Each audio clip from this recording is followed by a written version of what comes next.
Well, at about 10 past 11 this morning, a small group of staff here at the Washington, D.C. headquarters walked out. They walked to Walmart about 5 minutes away. And when I talked to them a little bit closer, they told me that they were asking for forced arbitration to be removed from their contracts. And this is quite a common clause that a lot of Silicon Valley workers find. What it does is demands that any disputes are kept internal so that things like sexual harassment and discrimination aren't taken to the courts. This obviously protects the company, but also the person who is said to be part of the dispute and also the victim itself.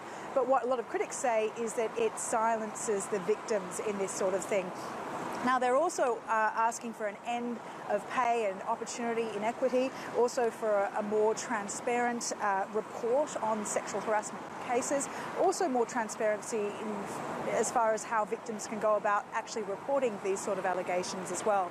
So there's a lot they're asking for, and earlier we heard from a few protesters.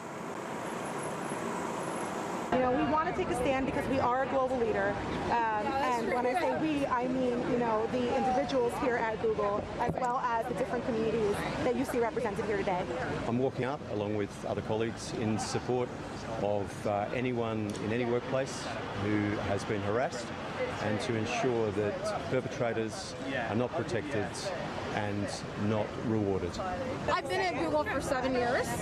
I've had both a sexual harassment and a sexual discrimination case. And I was forced to use arbitration. I've blocked out some memories of it, but I don't think anybody should have to do that anymore. Sally, how has Google responded to these protests?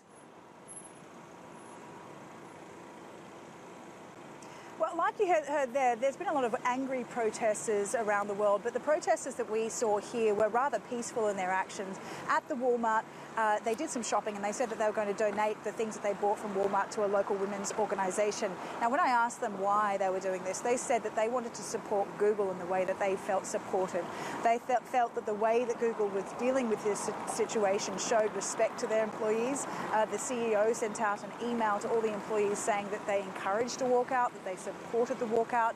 And when I asked any of the employees to actually appear on camera to make comment, they said no, they wouldn't, because they wanted to pay their respects for their company, for Google, in which the way they felt they were being respected for this actual walkout. So there's obviously a broad range of responses to these allegations. A lot of people feel this is not just about sexual harassment, it's about gender inequality in the workplace, especially when it comes to big tech companies like Google, that, you know, female engineers aren't given enough opportunity, they aren't paid equally, this sort of thing. So this is obviously, you know, one of the after effects of the Me Too movement, and it's an issue that a lot of the protesters I spoke to today say is certainly not confined to their company, but it's a global issue.